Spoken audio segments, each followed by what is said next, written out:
Merci de rester encore avec nous sur Mekouba Radio Télévision. Mesdames et messieurs, bonjour et bienvenue dans votre magazine Invité du jour. Pour ce nouveau numéro, nous allons parler du scoutisme qui est un mouvement de la jeunesse. Nous allons orienter notre débat sur l'impact éducatif qu'a ce mouvement sur la jeunesse lualabèse. Pour en parler, nous avons sur ces plateaux le commissaire chargé des relations publiques ici au Lualaba dans ce mouvement du scout à la personne de M. Poulain Kassongo, à qui nous souhaitons la bienvenue. Merci beaucoup. Merci d'être avec nous aujourd'hui. Merci. Nous allons parler du mouvement scout ici là-bas. Quel est l'état des lieux du scout ici en merci province? beaucoup. En tout cas, l'état des lieux du scoutisme ici dans la province du Lualaba vraiment est très positif parce que nous avons plus ou moins aujourd'hui 15 820 scouts qui sont vraiment très bien encadrés dans la province du Lualaba. Et ces scouts sont actifs, hein? Il y a également des femmes, des hommes. Oui, très actifs. Nous avons le genre, nous avons les femmes, nous avons les filles, nous avons les jeunes. Ils sont très actifs dans la province du Lualaba. Et qu'est-ce que vous apprenez dans ce mouvement?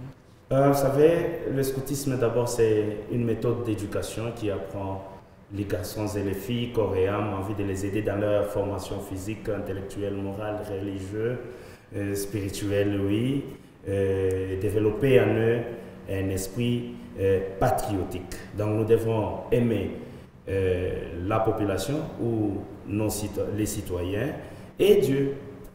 Voilà, donc nous inculquons, nous donnons une éducation vraiment très positive. Nous changeons les comportements du jeune, quelle que soit sa délinquance, nous les remettons vraiment dans la communauté. Et c'est quoi la devise?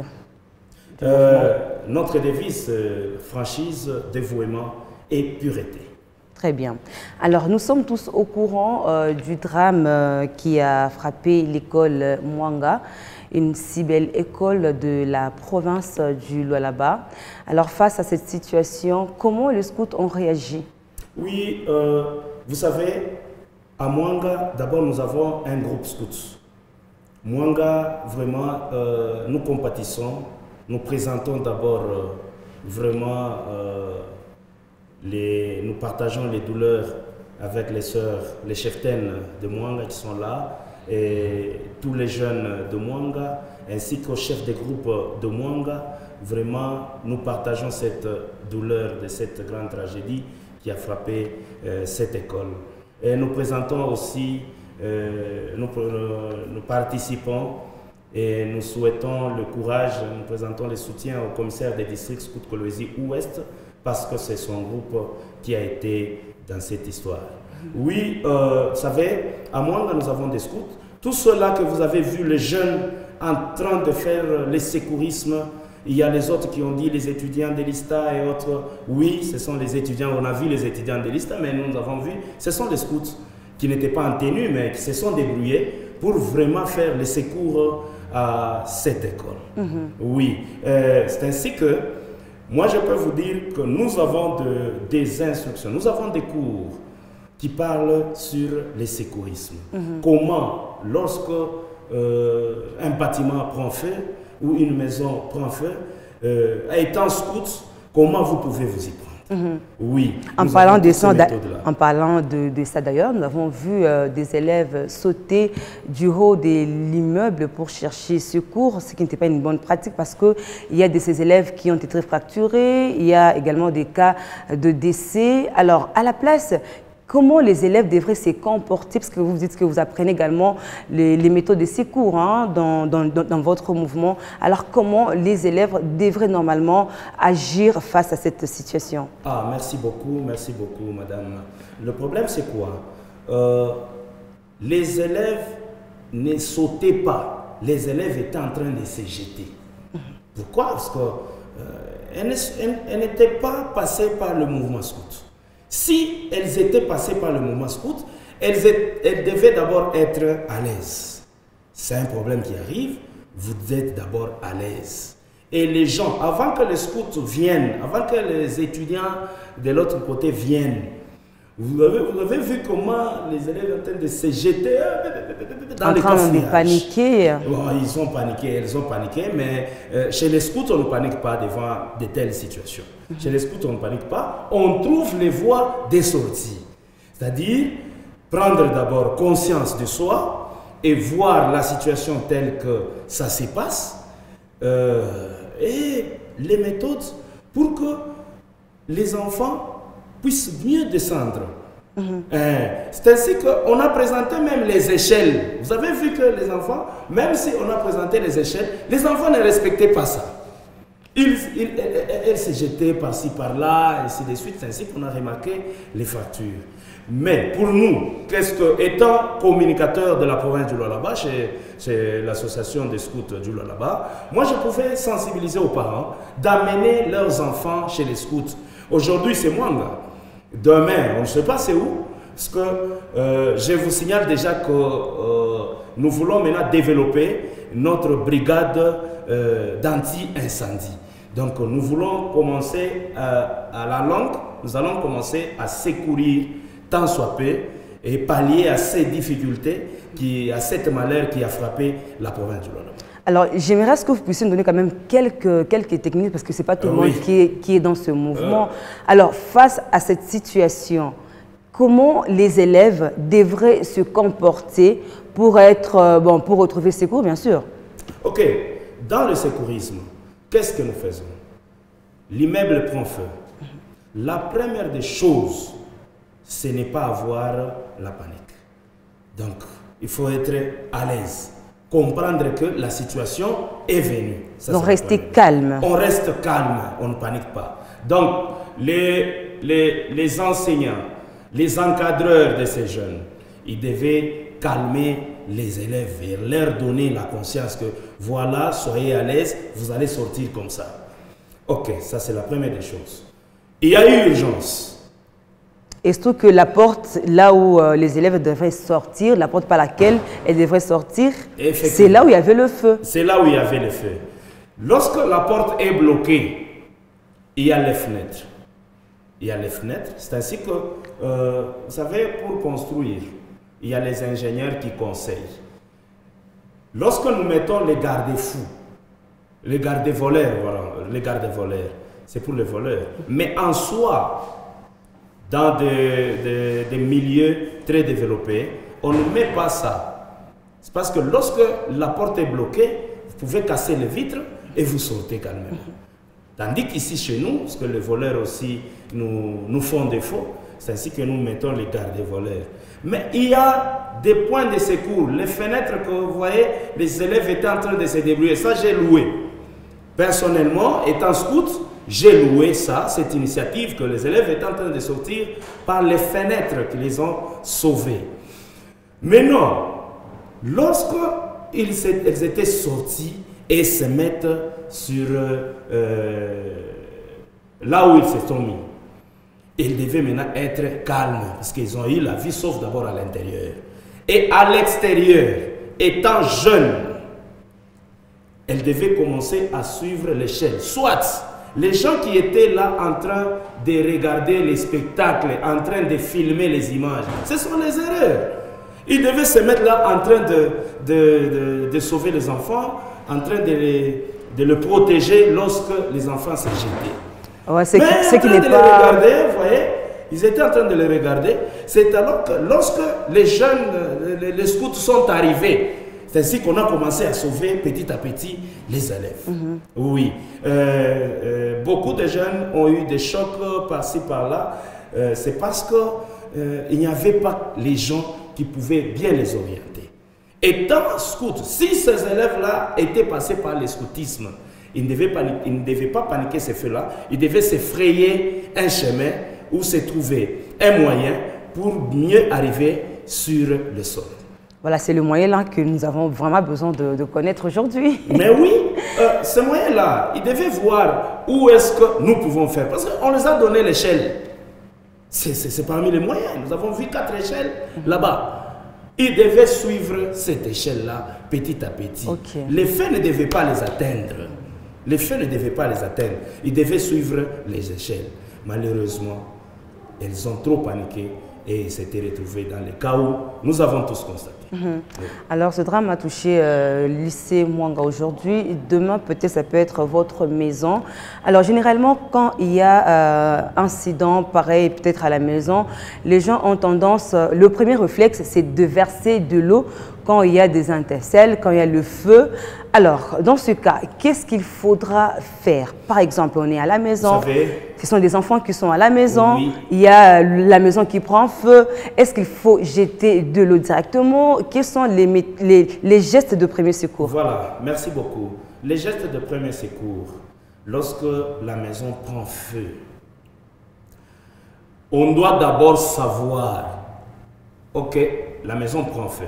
J'étais victime de ça. Ma maison aussi avait pris feu et les faire calciner toutes les histoires. Malheureusement, nous n'étions pas dans la maison, nous étions en voyage. Et donc, la maison que vous avez entendue à l'ICK, il y a une maison qui a pris feu, c'était ma maison. Alors, c'est quoi le problème? Je suis arrivé, étant scout, j'ai fait le 8e article d'abord. Notre 8e article nous dit quoi? Les scouts sourient et chantent dans les difficultés. On n'a pas paniqué, on a vu, bon, c'est normal, c'était arrivé, et on va se mettre pour les qui-vive. Le premier élément de secours, la maison prend feu, et les enfants sont à l'intérieur, la famille sont à l'intérieur. Vous devez d'abord épargner la famille. Donc, mettre la famille, mettre les enfants à l'abri de ces feux-là.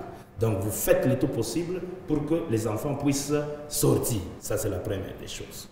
La deuxième des choses, parce que la maison a déjà pris feu, est-ce qu'il faut verser de l'eau? Oui, il faut verser de l'eau. Comment?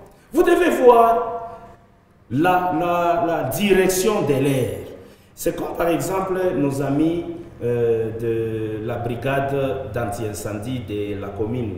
Nous avons dit, peut-être je pouvais me dire qu'ils n'étaient pas munis du professionnalisme.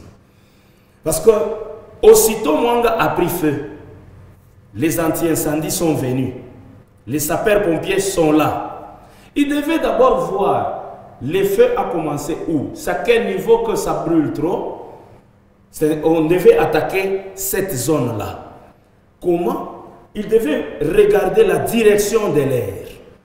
Lorsque l'air vient, par exemple, de gauche à droite, ils devaient attaquer la droite pour contraindre les faits, afin que le fait ne puisse pas arriver à créer encore des tragédies de l'autre côté. Chose qui n'a pas été faite par les professionnels d'anti-incendie. Même si c'est le feu qui est causé par le courant électrique, il faut toujours verser de l'eau.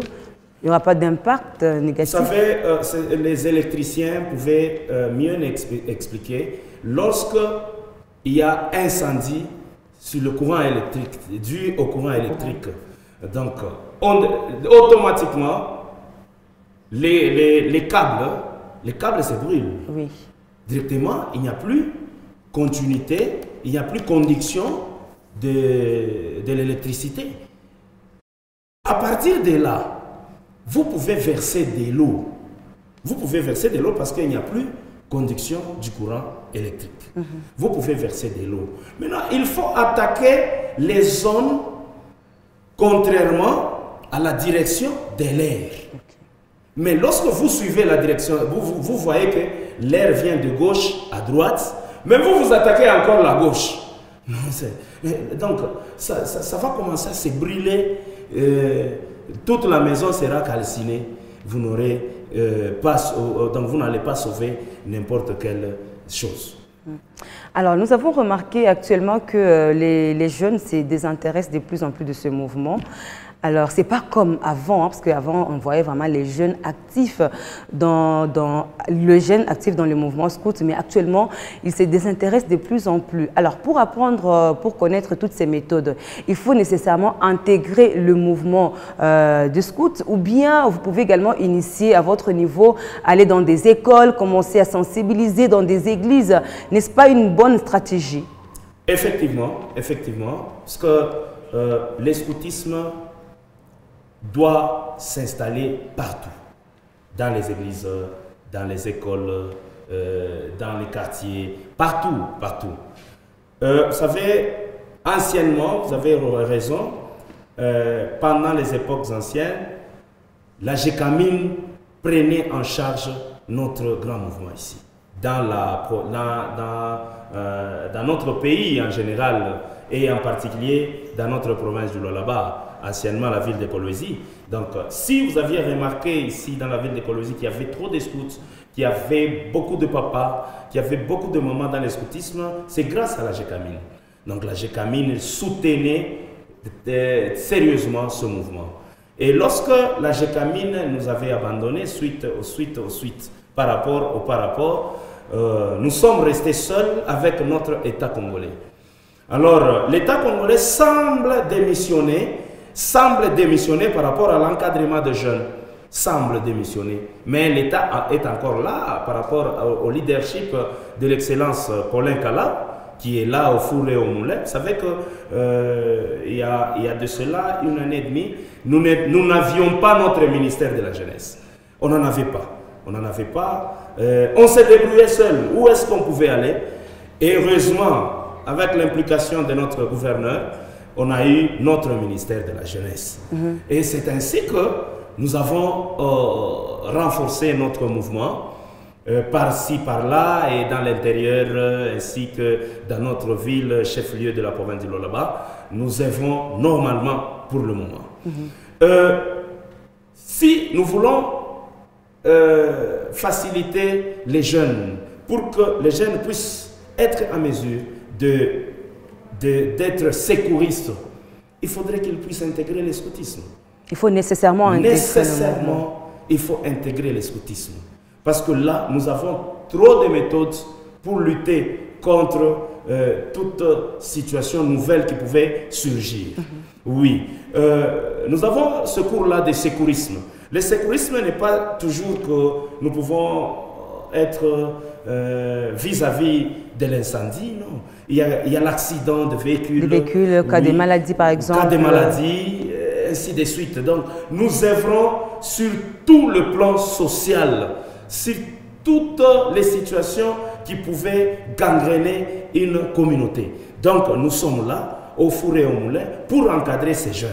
Et je vous assure, dès l'événement de Mwanga, nous avons eu beaucoup d'élèves, nous avons eu beaucoup de jeunes dans les groupes qui encadrent les jeunes, dans les groupes scouts. Donc les jeunes qui ont intégré le mouvement. Les jeunes qui ont intégré le mouvement, ils ont compris que pour lutter contre ce genre de situations, nous devons être vraiment des jeunes mieux encadrés et mieux formés. Et surtout où? C'est chez nous, chez les scouts. Alors vous êtes dans le social, qu'est-ce que vous avez fait depuis ce drame? Oui, dans le social, vous savez c'est déjà, je crois, 4 ou 5 jours que Mwanga a pris feu.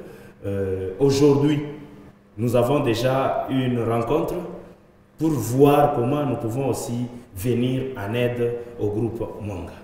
Oui. Alors, messieurs, merci d'avoir répondu à nos différentes questions. Un message lancé à tous les parents. Envoyez vos enfants intégrer le mouvement scout pour que ces derniers puissent connaître quelques notions des bases dans le secourisme. Alors, mesdames, c'est donc par là qu'on va mettre un point final à ce numéro. Merci de votre attention soutenue. Au revoir.